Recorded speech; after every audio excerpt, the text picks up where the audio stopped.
All right, good evening, everyone, and welcome to the Medfield Board of Selectmen for Tuesday, March 22nd, 2022. This meeting is called to order. As always, it is being video recorded, so conduct yourselves accordingly.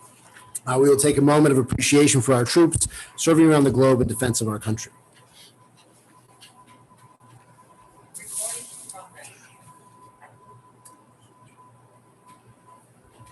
Thank you.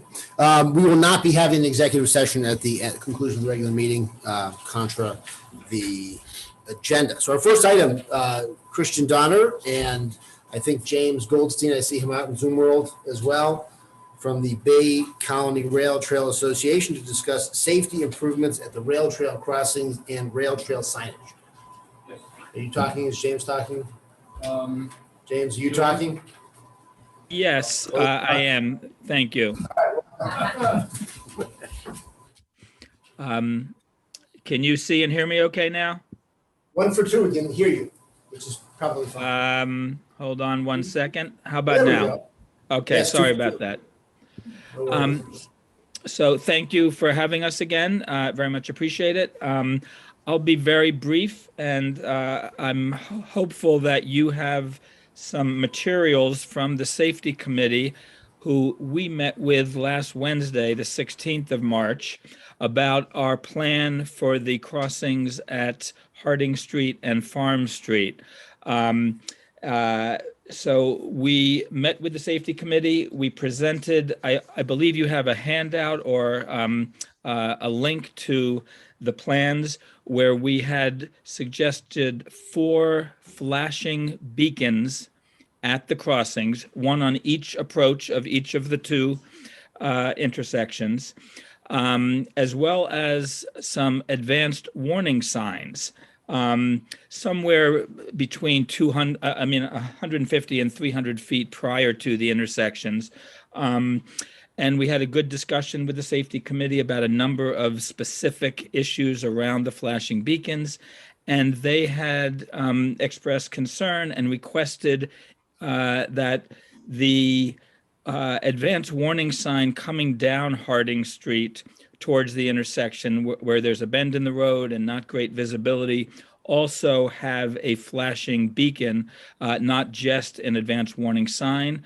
We share their concern about that particular approach, and we agree and have modified the plan accordingly to include a flashing advanced warning sign between 200 and 400 feet in advance of that.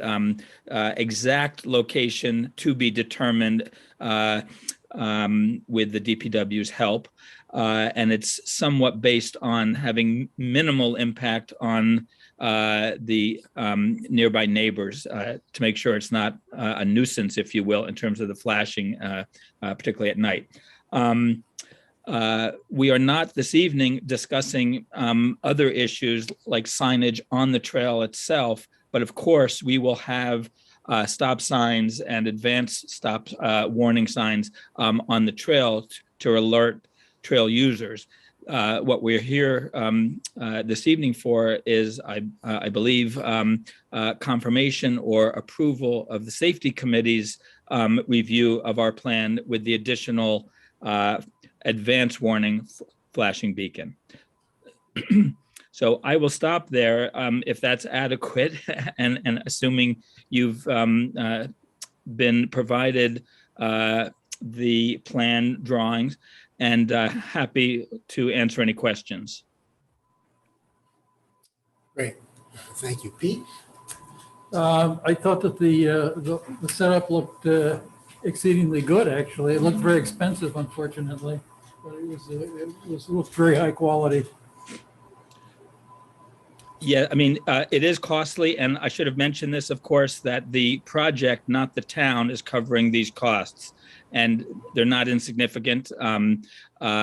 We have estimates, not firm quotes yet, but we will within days have firm quotes, but we are committed to covering those costs. Thank you for that. That's it. Yes? First off, I'm glad to hear it's the project that would pay for whatever we do here, not the town. But my I have a couple of preliminary questions. What is your estimate of the number of people who will be crossing this rail trail in the first place? I'm afraid we don't have a real estimate. It's a short trail, of course, so it'll be largely Medfield and maybe some Dover folks. It's not long enough to attract large numbers from outside of the immediate area. Maybe Christian has a better sense, but I mean, I think it'll be local walkers, runners, dog walkers, and some bikers, of course. But we don't have an estimate, to be honest with you, at least anything firm. Okay. Christian, do you have an estimate? You're just within 10 I'm or 20? not going there. I'm not making up numbers. There's no real way to know that. Next question. Can you point me to a rail trail crossing anywhere within 10 miles of Medfield that has this setup? Yes, the Holliston and Milford Rail Trails, which I believe is within 10 miles. If not, it's pretty close. Okay, well, that's a start. What road is that on? I'm not familiar with that crossing. I would have to look it up. I don't have it off the top of my head, but it's at several of their crossings, has this set up. I don't know, Christian, if you know what the road names. So Mark Sorrell has said that that's Route 126. What I did this afternoon, the only close by rail trails that I was aware of were the ones that go through Needham over near the Wellesley, Babson area. And I drove around there because it seemed to me that that was somewhat comparable to the kind of road. And if anything, those rail trails are pretty, every time I drive by, I usually find somebody on them. So they're pretty heavily traveled. Those have a single sign that's a pedestrian crossing with an arrow to indicate that. So my issues here, one, safety committee's recommendation notwithstanding, I personally don't believe it's a really good idea to have flashing lights for a non-active crossing. If you go over by Wellesley College, go out on, heading into the center of Wellesley Square, if someone's crossing over there at the golf course, they push a button and the lights flash. They will have fun. If you could So these will get a microphone. okay. So these, if you do this, will have buttons. I'm sorry. Yes, I should have clarified that.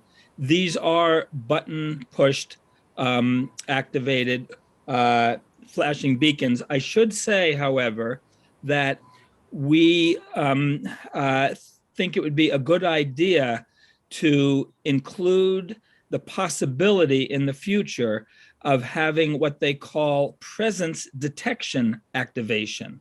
It's not the exact same as a motion detector, which apparently goes off too frequently from animals and so forth. But there is something, a better technology called presence detectors. We're not installing them now. We will be able, if the town at some point wants to upgrade, if you will, to include presence detectors. But now they will have the buttons to activate them. Okay. Well, so I'll make a comment that I think this is tremendous over-engineering for those two crossings because of the nature of the two roads and the volume I suspect you're going to see on those. That's tremendous. However, if you choose to do it and the flashing lights are only activated when people are crossing, that's different. I've reacted years ago on going out 109 toward Shaw's. There was a point in time where there was a flashing light at the curve. It was just a flashing caution light. I had that in my head. And then after that, the crossing to get to the high school, that was added. And the first time I ever went down that road, in my head, I saw a flashing light. I said it was just the caution light. And I I was pretty close to the crosswalk before I noticed somebody was crossing. These guys are different, Gus. The one at the school crossing. Just get a microphone so people can hear. Sorry. should I stand here? That's Yes. fine, yeah. I was The- just asking these questions to force Christian to have to get up and speak in our meeting. The crossing light on 109 is older and it has the round orange light that blinks. Yep. These one have LED bright white, and there's two, and they intermittently they alternate, and they are. I mean, it looks very much more Okay, aggressive. and they're only active when someone is in the. That's correct, Trying yes. to go across. Okay. That's right. Then I still think it's over designed, but then I don't have the fundamental issue that I started off with. The one, I live on Harding Street. I drive down that road all the time, so I'm pretty familiar with the flow and how people do things. And people up and down Harding Street, half of them walk across the street once a day because the mailboxes are on the other side of the street. So the idea, that's not a dangerous street for people to cross. The one concern I have about the Harding Street West Mill intersection is that you've got these lights that are focused on a crosswalk just a little bit off from the intersection of West Mill and Harding Street. And it's probably, they're good sight lines. It's probably not an issue. But when I looked at that configuration and saw lots of signs that will get people to look at the crosswalk, which will take their attention away from the traffic at that intersection, that was a concern of mine. Just because it makes it a more complex intersection. It does. The other concern that I have is that while pedestrians have on a crosswalk, and I do think the crosswalk should be marked here, Yes. but while pedestrians do have the rights when they enter a crosswalk, some crossings, it's dangerous to make pedestrians think too confidently that they have the right of way. And I think of the crosswalk in Lexington Center as one where a whole lot of pedestrians have been killed or injured, not because they were doing anything illegal, but because this sign that says pedestrians have the right of way gets them to think they can just walk out in the road. So I have some apprehension about this. If the lights don't go on, if nobody's there, then my guess is the lights will rarely go on, so it's not going to bother too many people. It's going to be a learning process, I'm sure, Yeah, for so some people. if the project is paying for it and this is what you want to do, that's fine for what it's worth. I think it's over-designed for that intersection, but. We're good. Mr. Go ahead, Peterson, if I can just comment, two comments quickly. One, I live in Needham and have been very much involved in the rail trail here. And you're right that at the moment we do not have flashing beacons. It is the plan of the town to install one on Charles River Street because of sightline concerns and speed concerns. And the main issue that has been raised both at the safety committee and among ourselves on the committee is people do, and I'm sure you're aware of this, kind of bomb down Harding Street. And we really, even though it's marked, I believe, 25 miles an hour, and we really want to avoid what you just mentioned happened in Lexington. I realize it's a very different context, but this was in our original plans, and we do think it's the highest level of safety we can provide. Well, first off, I appreciate, regardless of what I think about the over-engineering, I appreciate the commitment of the Rail Trail Committee to be willing to do this. I will say that people do go too fast on Harding. It's a 30-mile-an-hour zone. They come off of 35, I think, on the Dover side. And it's downhill. The biggest problem there with the curves is it's also a popular biking road. And what happens is when a biker is bicycle rider is in front of you and you're headed down that hill, you either are going to have to stay behind the bicycle rider or you pull halfway out into the oncoming lane, which is sort of a blind curve. Yep. And what we're doing here with flashing lights is adding more distractions where it's already tricky for cars that are trying to get by bicycle riders. You shouldn't be passing a bicycle on that road, no. If you If you want can't, to stand out there and tell all those cars that they shouldn't. well, if you can't see what's coming, Well, I mean, what I'm getting but at is. that's a wholly different. What I'm getting type at of- is bike riders are not going the speed limit. When you go around, you can see a car I'm talking about additional distractions, because if you don't do a good job of doing it, you'll create a safety hazard by just throwing too much in there. That's before you even talk about the intersection at West Mill. So that was my concern, was that we're now about to make this a very confusing intersection. Perhaps you're right, Christian. Perhaps everyone will say, I'm only going to go 20, 25 miles now. I doubt that. So that's my concern. It's going to be, I mean, we're adding to that setup no matter what, I think. But by doing nothing is probably the least. I would mark this. I would mark the crosswalk. Yeah. I would have a sign that shows it there, like is done in a lot of places, so that people know that it's there. As long as the lights only come on when someone's crossing, I don't have. I have the general concern about more stimulus at that intersection, but I don't have great concern as long as it's not a continuous flashing light. So, you want to do it? We do. See how it works out. All right. Anything else? Anything else? Anybody else? Any comments whatsoever? All right. You need an approval from us, or is this just informational, or? I believe we do need an approval from you. That's the process of the safety committee, as I understand it. Okay. So I move that we accept the recommendation of the safety committee in regards to the rail trail crossings in both Harding Street and Farm Street. And permit the installation of the devices? Rail trails. Yeah, well, sure, yeah, well, that was the Everything recommendation, on the yeah. picture, everything Everything on the else, picture. and permit the rail trail to install all signage, lighting, and warnings, and paint, and I guess painting the crosswalk at the Just a expense of the point rail of, trail. excuse me, just a point of clarification. It will be the town who is ultimately, signing the purchase orders and so forth. We will pay for them as we have in the past from our grants and so forth, but everything goes through the town. Just to clarify I that. think we allow the town to actually execute the installations as the plan reflects. Second.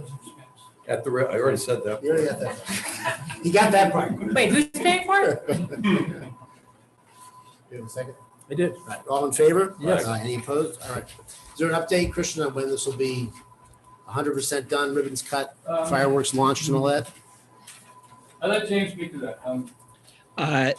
We do not have a date certain. We've been told that ordering the flashing beakers can take up to a month. We have not ordered them yet. We were waiting for this approval, and installation can take 2 to 3 weeks, depending on availability of staffing and so forth. So certainly, I think by the end of June, which is when we hope to have the entire project finished, but an exact date, we don't know. Well, thank you for your persistence, both of you and the committee on this, because this has been like 13 years. So thank you very much. My wife Thank can you for attest- all your support. My wife can attest that there were people, like walkers, bikers, and a couple of horses using it yesterday. So even if it's not finished yet, it is being used. That's great. Thank you. And, yeah. I know, people out there, I don't think we're gonna see, back to the question, what's the traffic going to be? I don't think it's gonna be the Lexington trail kind of traffic, but it'll be a little more. As long as the lights aren't blinking all the time, I'm good. Thank you very much. All right, next, we're here to discuss Longmeadow neighborhood access to the Medfield State Hospital. In particular, we're talking about one piece of town-owned land where there's currently a couple of rocks or rock wall across it that would otherwise afford access from the neighborhood to the state hospital property. Is there someone here to speak to this initially, or would you have a general? I had sent a letter to you today that came from Sarah Lemke Mhm. asking the Board of Selectmen to allow access through that rock wall. I believe there are some people in attendance to speak on both sides of the issue. Okay, well, if anyone would like to speak on this issue, Peter Gus, do you want to give any preliminary comments, or do you want to hear from folks first? I actually would like to hear from folks first. It strikes me that from what I've seen, this is actually a legal question in terms of what the real circumstance is. So I'd like to kind of understand why there's a controversy at all right now. So if you'd like to speak, just head up there and identify yourself, where you live. Sure. And who you are. Hi, I'm Paul Mason. I live on 2 Longmeadow Road. Lived there 22 years. There was a path, but it was on a person's property. That property has since been purchased by somebody else who is concerned from a legal standpoint of somebody falling or tripping on their property. So, and we're fine. I've talked to a number of dog walkers. That's where we go up and walk our dogs around the Medfield State Hospital. So we're fine there. And on the other side of the street, there's more property. And so, but there is and I've talked to Matt, I believe it was, that there is property owned by Medfield that we'd be happy to walk through and not be on anybody's private property. And yes, there is a stone wall, but we make our way over the stone wall with our dogs, and that's pretty much it. I mean, we want to not impinge on any private property, just use the town's property that's there for us. That's all. So we actually have a new path that is on town property now. It's when I looked at that recently, I said, well, this is fine. This works for us. It's no different than the other path. It's just in the right spot. So Do you want the stones moved? Well, that was something that we Move the stones? that was, strong winds sometimes knock them over, people stumble and they fall, so it would be great, but if that's going to hold us up, then no, but certainly it would be nice to have a safe place to walk across and not have to go over that. I mean, there are women who have children in strollers that have lifted their carriage up over the stone wall to go walk around the hospital because there's a great access for us, as long as you don't put a road through to there. That's our bigger concern in the neighborhood. But the path is all we're looking for, just a right of way, quite frankly. Okay, thank you. So just a quick question. Right If ahead. the Absolutely. path has been relocated. It's been relocated, yes. To land that everyone agrees is town owned. Well, certainly it's outside the person's property because they've put stakes in and they've put a orange fence in that shows their property line. And in fact, we've talked to the owner and he said, I'd be happy to help you with a different path, just not on my property because my lawyer is telling me not to have anybody cross my property. Mr. Sorrell. So when this was brought to my attention, I asked Nick to do some research, and with the staff people, we found the formal road acceptance back in the 70s. And the acceptance consists, and he blew it up at my request. I don't know, do they have copies of the blow up? So this is the blow up. So the cul-de-sac, the town not only accepted the cul-de-sac, but they accepted to the station, which is right along the property line. So this little stub is town-owned as well. And obviously, since we now acquired the other side, Yeah. the state hospital side, it's all town-owned. If you wanted to make some modifications to that, you would be free to do so within that public layout. I didn't check. How wide is that? Is it the width of Longmeadow? It's a width of Longmeadow, which is So- quite wide. And Yeah. so, and Longmeadow is straight, so if you sited right down Longmeadow in the middle of the street and took it out to the stone wall. About or the 50 feet. 50 feet wide? Yeah, yeah. Okay. What I'm getting at is if you took the center of Longmeadow and sited right straight up to the property line with a hospital, Precisely. 25 feet on either side of that, if you've got your path inside of that, you're on town property. Correct. And that's kind of where you're pretty sure the path is right. Yeah, well, right now it's on one edge just because that's where it is, but it's within that 50-foot boundary. Yes, the new path. So is there any, I guess that's my question. I'm- Is there a remaining, I'm good. is there any remaining issue? So.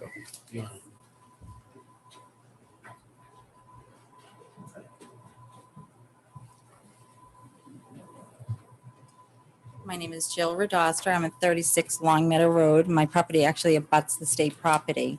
So I have been impacted by the pathway since it has been opened, at least over the last 20 years that I've been there.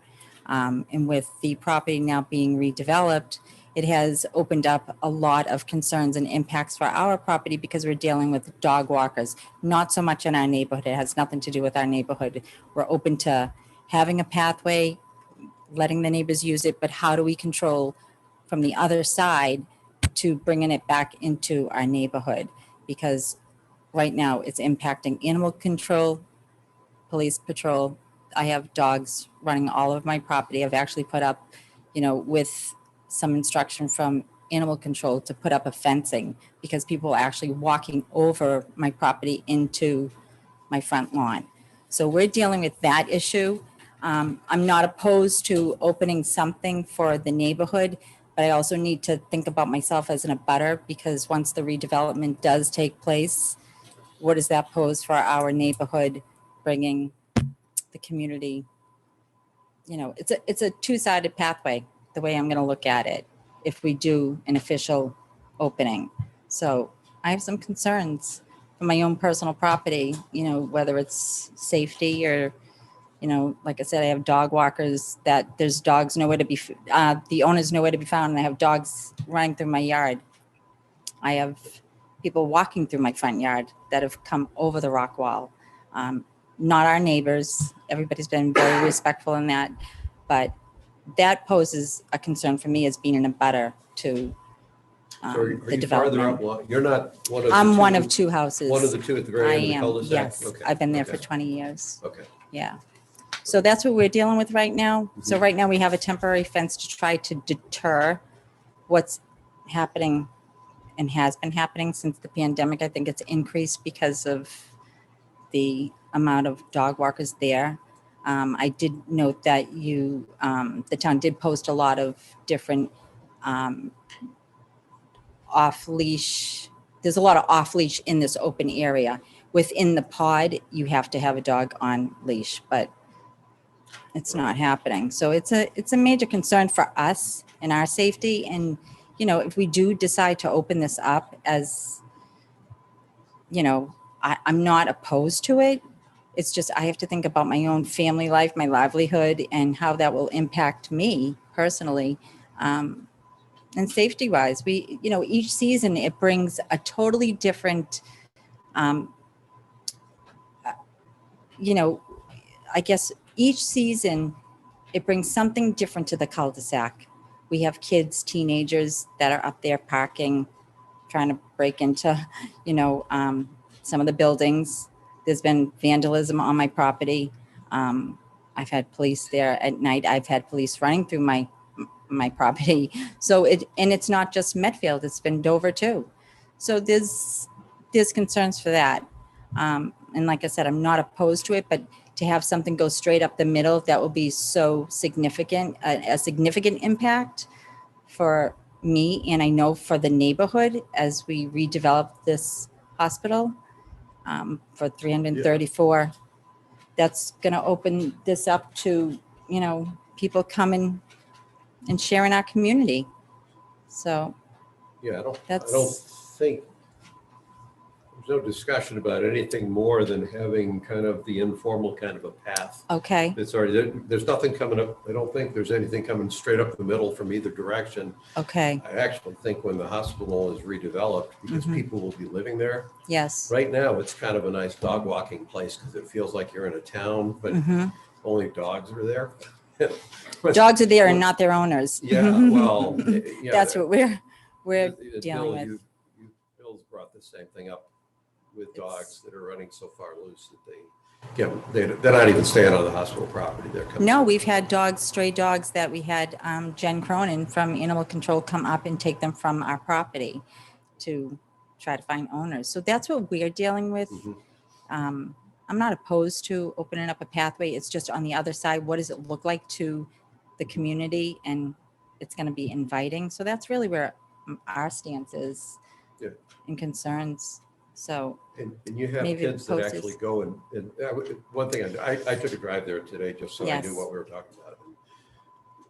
You must be the ones that have the no parking sign up then, I assume. on we the do right. You're on the right. because of there's you know, there was actually, they were doing work on a pole, and some of the people that were working there could not get in because people were parking. We had dog walkers from all surrounding towns. I'm surprised they Dogs go, running. they actually go to the cul-de-sac. They go rather to the cul-de-sac. Jen Cronin can, Can't let the dogs run out of the vehicles. we have like 10 dogs at a time running, and it's been unfortunate. It's not our neighbors, it's not, That I tie up in my Mhm. yard, and I have dogs running through my yard from the house. I didn't realize Yeah. that. I mean, I It's- realized you, Yeah, well, but I it's been didn't realize intense people were for using that us. as an offloading point to get Mhm. onto the hospital. Okay. And the So kids, those are our when school concerns. breaks out, it turns into another whole thing. The kids park up there, they go do what they gotta do up there.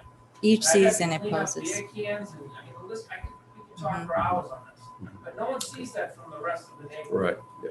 We see. And we don't expect them to because they don't live up there, just like I wouldn't know what was going on another street. But that's what we're dealing with on a day-to-day You tell me basis. just our neighborhood, Yeah, go up there, we'd be okay. swipe card or something. It's great. We'd be happy with it. Watch the rest of the town, it's over, and the rest of the surrounding towns. And Dog walking. it's been dog walkers from Canton. I've had Westwood. We've had Rhode Island We've had people. Rhode Island people parking up there. It's been an Right into interesting, the buildings so they can Mhm. take YouTube videos. The list Well, goes on and on about people trying to get in there. And they find the path. That's Mhm. where they've been going. So And it's been good because the old neighbor was an old timer and he let it happen. Now what you do want is that they blocked it off. So now we have a problem because everybody's been going through and it's been fine. But once you open that up and look at, there's an opening here. And you're gonna invite all the parking's gonna be at the end of the street again, and we're gonna deal with this again. Mhm. We're gonna be calling the cops every Friday night, Saturday And night. it especially. does pose a safety issue because these kids are flying down the street. There's young kids. Our children are, We're done, my kids are gone. our kids are 22, The rest of 21, the but neighborhood's for, all younger now. you know, it poses a lot of concerns, safety. I think there's like three things here. One is Yes. just basic access Mhm. on town property to get to the state hospital. Mhm. I think that's something that should continue. Mm-hmm. The second is an issue that we're trying to figure out how to balance on the state hospital Sure. property around people who want to let dogs run free. Mm-hmm. I think some of that the intensity is gonna go away once the property is redeveloped because Right. they won't, it's just Sure. won't be able to do it. Yes. But right now it's a problem. And then, so initially it was, a lot of people like to walk in the quad, so control it there. Right. And with the idea that people could let their dogs loose in the back. Mm-hmm. But if they can't even keep track of or keep control of their dogs in the back, and I know you brought this up, Bill, and I don't have a quick answer on that one. And then the But third one is Mhm. simply kids finding a place to go do the stuff that kids like to do. And each It's not season local brings kids. it, You no, can it's go on- each you go on season. YouTube and punch in Medfield State Hospital, which I'm sure you have. People are coming from all over Oh, yeah. to get in there, and they're not going through the main entrance and off the road, they're coming No. up Longmeadow. That's Yeah. exactly, yeah, exactly. Yeah, although guess who I gets- don't think who there's, gets I don't to think watch there's, all I don't think there's as much of that now, is there? It has slowed, it Yes, has slowed down. it has Now, slowed down. Pandemic's thrown a monkey wrench into it, but we'll see coming this spring. Yeah, summer's coming, school's out. Thank Just you. just pause for one, thank you very much. Thank We've you. got a Jay Woodhull, you're gonna promote Jay Woodhull, Pete, sorry. So I had a couple questions for you and a couple comments. Okay. I just wanted to make sure that I understand. You're the house that is at the water tower. You're at the top of Yes. Longmeadow. Yes, Okay, but on the opposite side from the I path. am. Yes. And you guys don't object to the path? We don't object to the Yeah, path. It's okay. just what For the neighborhood. So- we, for the For the neighborhood. neighborhood. And so that I think that Yeah. people aren't going to be coming out of the hospital into your neighborhood because they don't go to the hospital to walk through your neighborhood, I don't think. So I think that, I think that, Mhm. I agree with Gus that once it gets developed, I think there's going to be a lot less traffic because the sort of the wild west of dogs up there is not going to continue. I don't think the people that live there will put up with it. I think the town should be looking at that and trying to Mhm. figure out a better control system now. Sure. We've got, I think, we were working on a dog bylaw for the annual town meeting. I don't know whether, Just for the state hospital property. um, Okay. because of the fact that, so many dogs and people are getting attacked and bitten up there. Yes. And no one pays attention to the leash law, as you said, Right. inside the quad. And so it is sort of like the Wild West for dogs up there. And there are tons of dog walkers coming, professional dog walkers using Yes. it.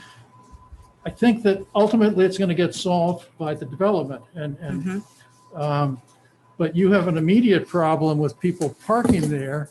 The town can make that area no parking. You might want to think about that. That was done a while ago over on Evergreen, because the Dover Sherburne kids were parking on Evergreen to walk to Dover Sherburne. And that was able to be discouraged over there. Or would it say residential parking, or, I don't want to go against my neighborhood either. If they want to pull up or someone has a disability, you want to provide them access. I would want that for myself if I lived on Evergreen, or I just want to be fair. Your neighbor from 2 houses down is not going to come and park in front of your house. Right, right. So it's going to be somebody that's coming from out of the neighborhood Yes. that's going to be parking in front of your house. Probably. Right. So Right. it's something for you to think about as a Sure. solution, is all I'm suggesting. Okay. I'm all in favor of something to manage our dog issue at the hospital better, because I think it's a little out of That's the control. biggest issue. right Yeah, now. As that we is. speak Right now, that is the biggest issue. Mhm. Like I said, I can't It's- let we tie our 8-pound dog, I have to tie her up, but I can't let her sit out there because I don't know who's coming over the wall. I've had to bring her in because the dog's running through my yard. There were times I couldn't even get out of my house because of the dog walkers. They were at my front door. So that's what we're dealing with and what we're concerned Yeah, about, I'm really not the sorry to hear path. that you're dealing with so much. Yeah. That's very distressing, actually, to hear what you Yeah. have reported. So. Yeah. And we go down the Cape, we're down the We've Cape, been we silent. get a phone call, there's people in the backyard. We have surveillance cameras, and when there's people going through your backyard, and you're an hour and a half away. We dealt with that last summer. That is discouraging. So But no one understands that unless we're up there in that, we didn't, because it's a cul-de-sac, a quiet neighborhood. On the other hand, though, if there was a clear path, there would be less of a reason to go through your backyard. If you had a clear path and people know this is where you go through, there's no need to wander anywhere else.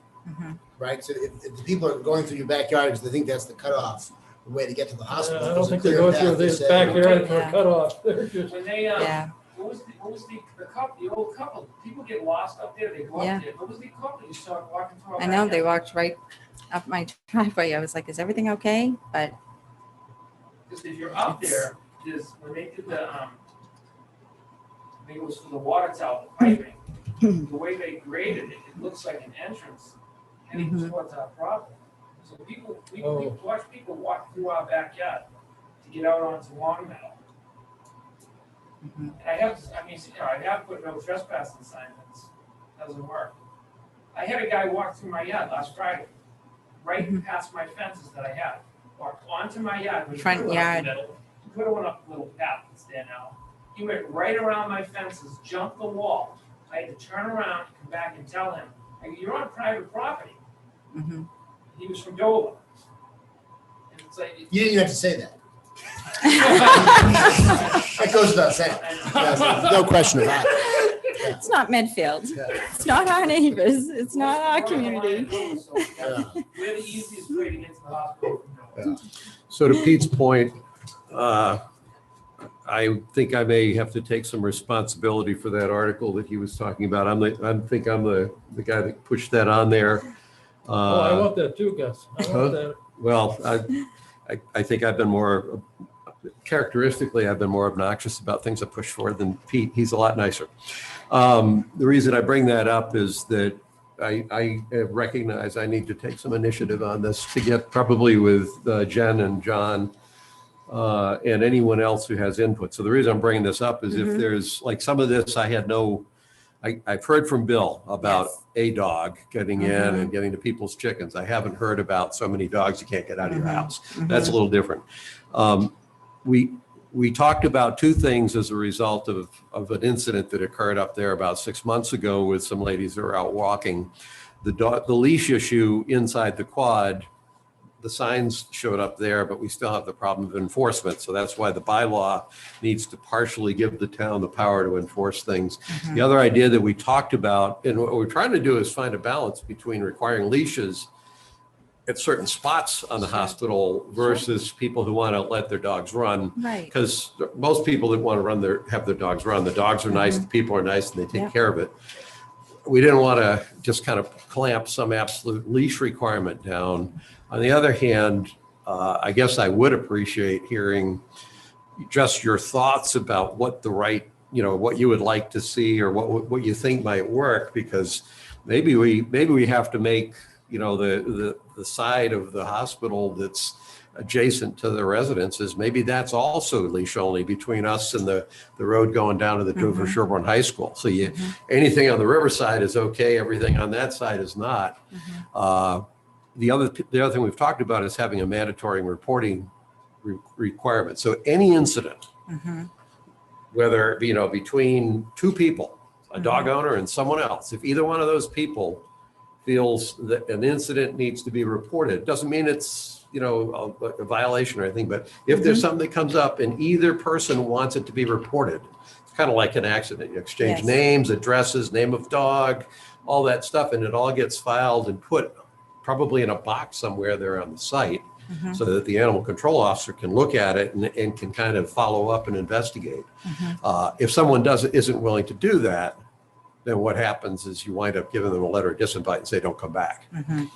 So that's the thread. It's kind of the hope really is with the reporting mechanism, people will be more responsible when they know that anybody they run across, justified or not, can demand a report go in, than if you got some, repetitive people, their name keeps showing up and one way or the other we find it. I don't know, that's at least the idea that's been out there. We just haven't figured out how to put it together. We could just pause for a second. Jay, we've heard Jay Woodhull has been waiting for a while. Zoom land. Thank you.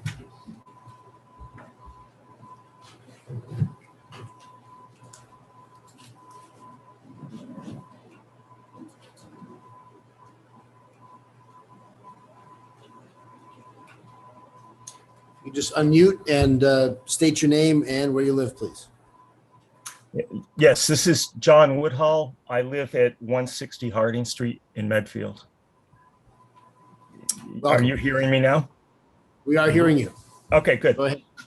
I walk through the path that we've been talking about most days from Harding Street into the State Hospital property. And I have a couple different comments. I guess one would be is that in the on-leash area, it's rare to see a dog on a leash in the on-leash area. Once in a while you do, but most of them, even in the leash area, are not on leash. So that I think your regulation is getting neglected most of the time. I don't own a dog. I don't walk with a dog. And then the other thing I would say would be is that as far as the opening in the wall that we now have, that's I call it the new opening. It would be good if there's anyone in the room who's been refilling that in with stones when we take them out, if they would stop doing that, because we'd like to be able to maintain that opening so that old guys like me can get through. Those are my only comments. But the pattern has been that I move stones, make an opening, and then the stones get moved back to try and build the wall up again. And if we could avoid doing that, that would be good. Thank you. So I would just add that my solution would be a permitting system. I wouldn't let people park at the hospital unless they had a permit from the town of Medfield. And if they wanted to walk a dog, I would want the information about their dog. And I would have them pay a fee to be able to walk their dog at the state hospital. I would have information so I could find the dog when it bites another dog. There's a dog in quarantine now because the owner of the dog won't come forward and acknowledge whether or not his dog had rabies shots. Okay, you're saying Medfield people would have to pay to walk at Medfield State Hospital? We're already paying taxes. Yeah, there's a licensing. If you want to use it, you'd have to get a permit, and it's not going to be expensive. But then if you're a professional dog walker and you're bringing 8 dogs at a time, there would be a different fee. There would be a more expensive fee We for already that. pay a dog fee, so that's why we pay a license fee for your dog. So to me, it's like, that's town-owned open space right now, so we don't charge people to walk on that common to do certain things, so. Well, I for- just question why we're going. Yeah, for me, Is Eileen, this just for for me, dog walkers? Do it's, you want anybody who's gonna wanna go up there and walk has to have a separate permit for the hospital? I would probably have everybody have a requirement to have a parking sticker to park at the hospital. And then we'd know who's there and, Parking sticker I get, and then, so you could see quickly where, like, there's a car, is a Medfield sticker, is out of town.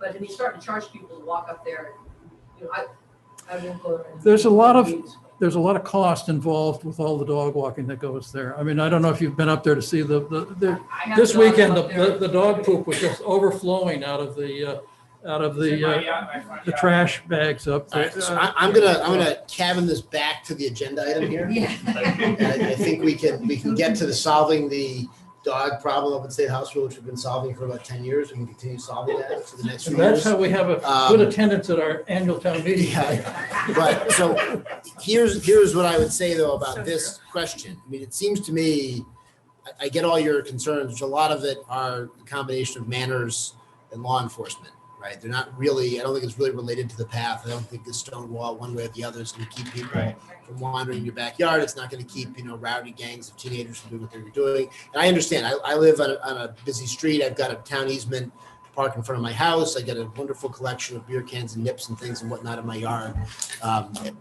Every so often, occasionally there's a truck in that yard. Whatever happens. But so I get the frustration. But I mean, Longwood is a public way, correct? So it's a public road. Park in public roads. This is town-owned land that people should be able to walk across to get to another piece of town-owned land. So it seems to me we ought to have an opening that remains open on that path. People should not have to, it should not be limited to just people who are able to clamber over the wall or lift their strollers over the wall. It seems like it's not too much to ask to have a 10-foot opening there. And then I think in terms of the kind of stuff that you're seeing, if we can add this to the list of areas for additional police patrol from time to time, if there's particular times that it's particularly bad, your point, Pete, with the parking for, if there's times where it's overwhelmed, the problem is you sort of overregulate, put up more signs. One of your neighbors has a party, suddenly people are parking in the street because there's a party. Are we going to call those cars in because they're there? Do you know somebody on the street or not? I mean, it's very hard to kind of police those kinds of restrictions, which again are a lot of are really a matter of manners, I think.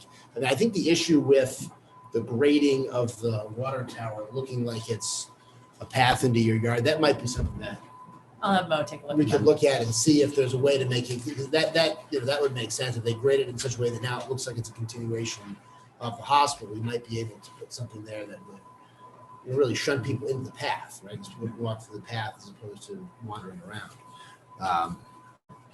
But I think that's where I'm at. Is there any particular vote we need to take on this, Christine? Can I make a comment? Sure, Bill, but you're gonna have to go to the podium. I've let two people speak without microphones so far, but I'm not gonna let you, so. We're getting some negative feedback on that, by the way. That no one can hear what anybody's saying? That's usually get a positive on that. So That's great. I missed the portable mic. What happened? Yeah. We thought it would be a deterrent to you, Bill. This is really more related to the next item on the agenda, but I just wanted to point out that as part of the RFP process, when we went out for the hospital and everything else, there was a whole section on access and easements to the property and everything else. So I just would ask that you consider whatever you do, if you open that up, if it is an easement, you should decide whether you need to. Well, it's an access though. I mean, it's a.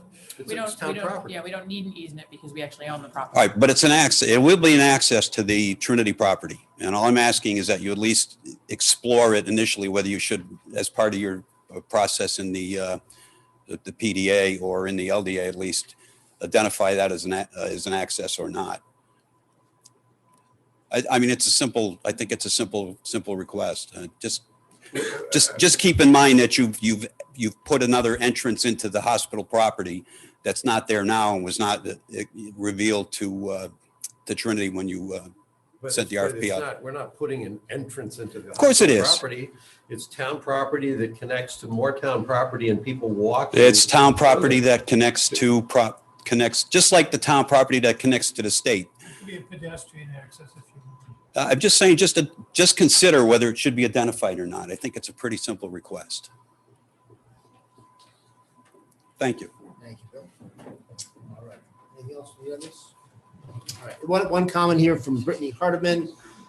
She notes, sorry if this is a long debated issue, but how about a dog park in Medfield State Hospital that is a fenced but a large space? As opposed to the dog park that is Medfield State Hospital. I was gonna say, define large. We have an 87-acre dog park at the moment, right, but not fenced in. So something to consider. So I just think are you going to ask DPW to remove stones? I think they should Then remove the stones. Okay, Mo's gonna wanna vote on that before he goes out there to Okay. remove the You stones. wanna make a motion? Or you wanna I have want this- to, ask a question first, because I guess we could make this a formal entrance that would attract more people by putting stones out and putting maybe stones that would make better footing. Maybe we could even have a sign that it's a pedestrian entrance. And I'm looking at Flashing this. lights? I've been flashing lights. I've been, you said 22 years, I've been here 22, I've been here 27 years. I known about that path for 27 years. It's never bothered me that it was a really informal path, just like the one up at the town line that you can use to get back inside there. There's a path there. It's a really nice path. But trying to make it a formal entrance, I would think would be a mistake, because the local folks know how to get there. There's no reason to make it more apparent to people who don't know how to get there. I think the only improvement might be just to remove the rocks, so you don't. And it sounds like the residents are doing a pretty good job of managing that on their own. Well, no, I think some residents are removing them, and other residents are going to have. Well, So I think what they're looking as for- intimidating as Mo is, I don't know that that's going to matter. Well, I think if the town removes them, I think that would be a statement that the town wants them removed on our property. I don't know As if opposed to other people going 10 in. feet either. I No. mean, I'm thinking 4 to 5 No. feet, No. 3 feet, 4 feet, a regular sidewalk. width. Yeah, sidewalk width, yeah. The only thing I want to oppose is Just go to the microphone, please. This is how we keep down the opposition.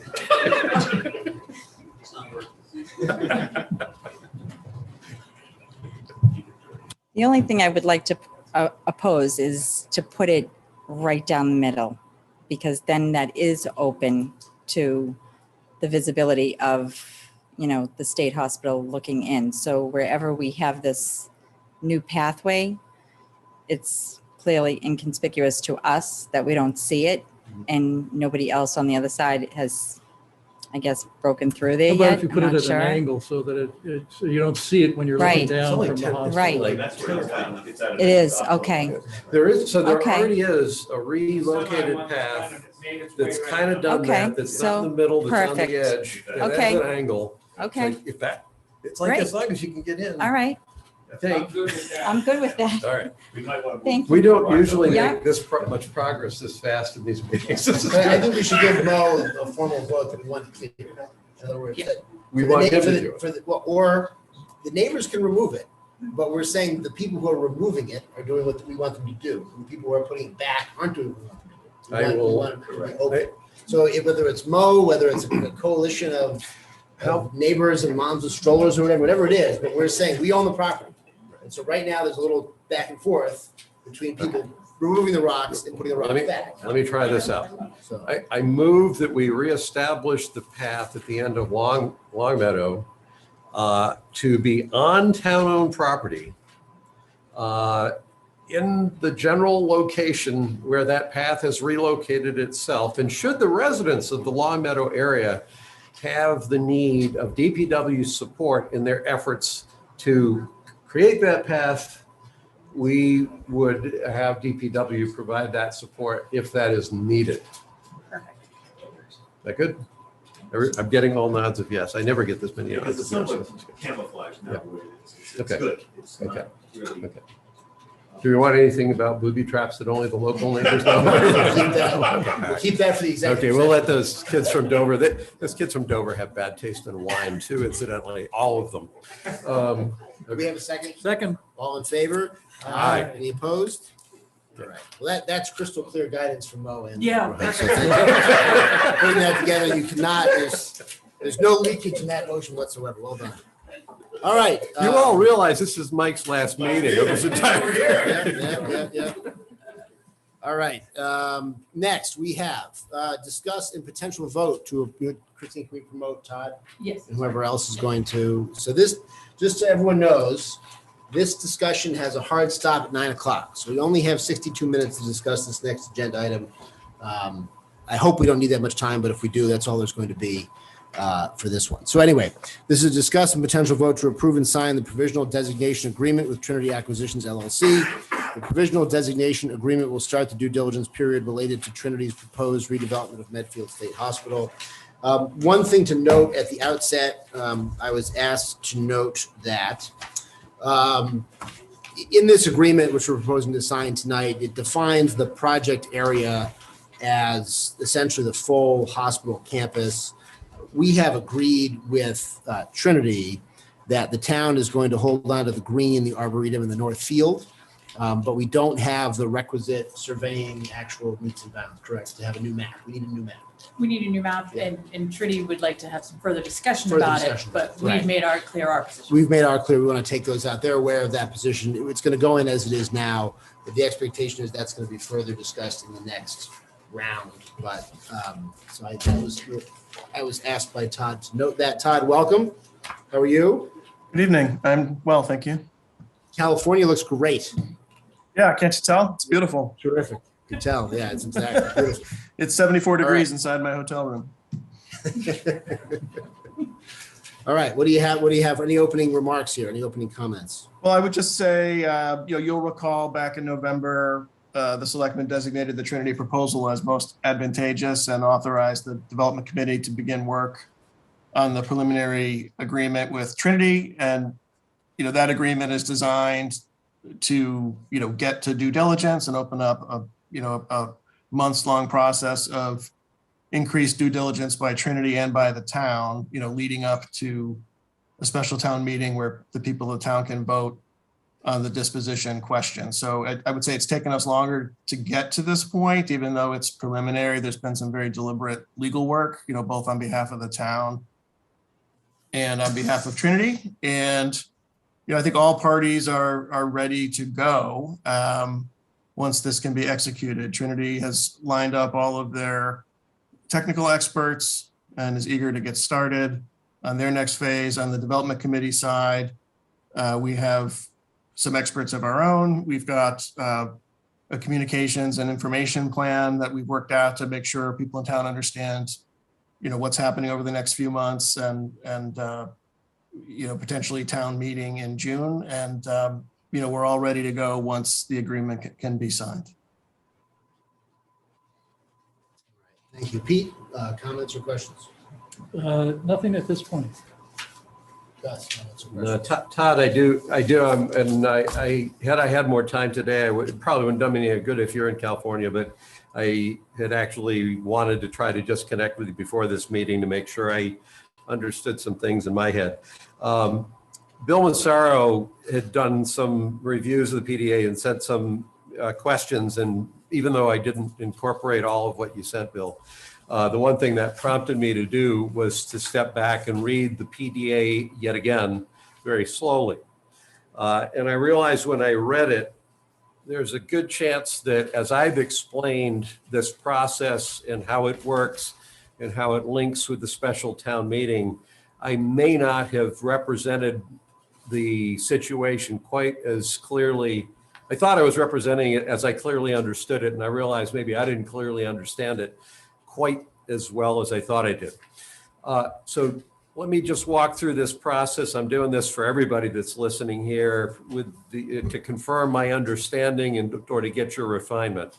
We're doing a PDA right now in order to authorize the Trinity to conduct the due diligence to dig down into more details, deeper than what they were able to determine when they first submitted their proposal, the proposal that we accepted and caused them to be our preferred developer for this effort. In the due diligence process, Trinity is going to obviously be able to dig deeper into things, learn more about the specifics on the site. And coming out of that, they may have some refined thinking about what it is they're proposing to do or the conditions that they're willing to do it under, based on the fact that they're smarter now after having done due diligence than they were when they first submitted the proposal. As part of all that, both we and Trinity have put in a couple of reservations about things that we want to be able to adjust or negotiate before we get to a final agreement. Things like what land actually gets transferred. For them, it could have to do with infrastructure costs or what, it could be anything. The PDA is what allows them to have access to the site to do the due diligence now. But prior, this is the part that I hadn't fully appreciated, prior to the special town meeting where the voters, taxpayers will be asked to approve the disposition of this land, we will have already negotiated the final LDA, the land distribution agreement with Trinity. That's what it says in the PDA, and that's the thing I hadn't fully appreciated. What I think I understand now that I've read the PDA slowly is that there is not a second refined proposal that will be submitted by Trinity. There is not another separate contract that kind of goes with the LDA that kind of comes to the final terms of our agreement. The LDA itself is our final agreement with Trinity, and should the taxpayers at the special town meeting vote to approve the disposition of the land, Trinity that will then be in a position to move ahead with the development that it's proposed as revised or further clarified by the terms that we agreed to in the LDA. Have I got that right? Yes. I think they understand, they're very experienced with this. If there are, adjustments that come out of town meeting, for example, that would need to be made to the LDA, I think there's a period for addressing that. Okay.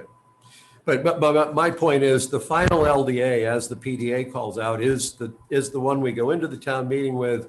Those adjustments that would come out after the town meeting are not an extended negotiation for us to sit down and potentially redefine the project. Those adjustments would be things that would come out of the discussions during the town meeting that would raise issues that the town wants dealt with, that we would figure out how to deal with them. Correct. Okay.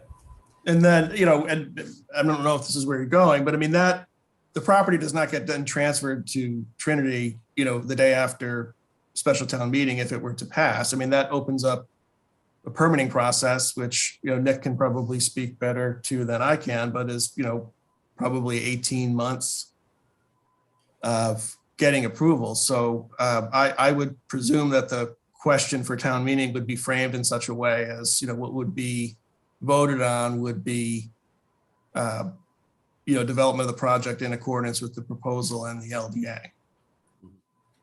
Yeah, I think that's so. It's not a transfer of the property to them, and then it's, they see how it goes. I mean, you're then starting a permitting process, which is, the same as any other development town would need to go undertake, and would be public meetings, et cetera. Right. And if it, for some reason it fell through after that point, the authorization would expire. So it wouldn't be like there'd be a continuing to dispose of the land. It would be, you have to negotiate a deal with somebody else. Right. Typically, the town meeting will authorize the board of selectmen to do it. But according to certain terms.